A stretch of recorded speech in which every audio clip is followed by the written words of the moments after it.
বললাম আপনার নাম? আমার নাম সাধন। আচ্ছা, কি হয়েছে আজকে যে বিষয়টা? বিষয়টা ওই যে সকাল 7টার দিকে আর কি, আজকে সকাল 7টার দিকে আমাদের জমি বর্গা চাষ করে গোপাল পাল, ও জমিতে গিয়া এটা জমিতে শুকাইছে ড্রোন ক্যামেরা।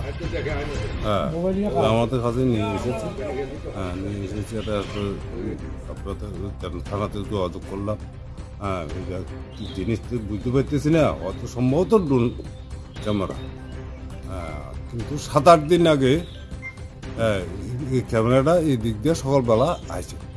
কোন জায়গায় পড়ছে টড়ছে এটা জানি না, হয়তো এই ডে হতে পারে ক্যামেরা।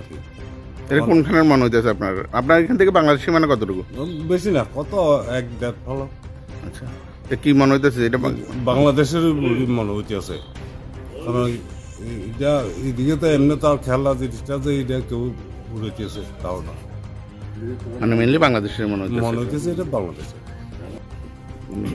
এটা কি তাদের বক্তব্য তো মানে অনেকদিন ধরে এদিকে আকাশে বাংলাদেশের সীমানা, এখানে বাংলাদেশ সীমানাতে উঠতেছে, তো তাদের বক্তব্য বলে যে হয়তো বাংলাদেশের হতে পারে। আপনাদের মানে দেখার পরে কি মনে হয়েছে যে এটা এখানে আওয়ার পরে আমরাও জানতে পারছি যে এটা কয়েকদিন ধরে এদিকে ঘুরতে আছে, এর আগে আমরা নলেজে আইছে না। তো এটা সন্দেহজনক যে এটা হয়তো বাংলাদেশে।